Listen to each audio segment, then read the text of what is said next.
हेच आहे महाराष्ट्रातील लोकशाहीचे सर्वोच्च मंदिर विधान भवन, जिथे आता खास आमदारांचे कुस्तीचे सामने रंगतात आणि त्यात सहभागी होण्यासाठी कोणत्याही कार्यकर्त्याला अगदी सहज पास मिळते आणि हे होईस्तोवर पूर्ण सुरक्षा यंत्रणा झोप काढते।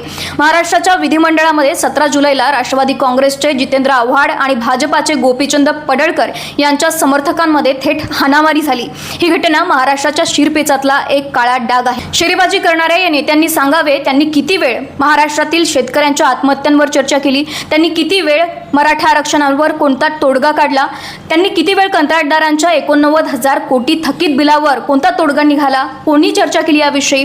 महाराष्ट्रामध्ये कुपोषण सर्वोच्च आहे, इथे गरिबी आहे, बेरोजगारी आहे, शिक्षणातील घोटाळे आहेत, पण याविषयी कोण बोललं? कोणीच नाही। त्यांना फक्त डायलॉगबाजी येते, एकमेकांना डिवचणं येतं आणि TRP साठी पोच करणं येतं। महाराष्ट्रातील राजकारणाची पातळी आज इतकी घसरली आहे, जर तुम्ही म्हणत असाल की आपण बिहारच्या पाठीवर आहोत, तर आज बिहारचा सुद्धा अपमान होईल।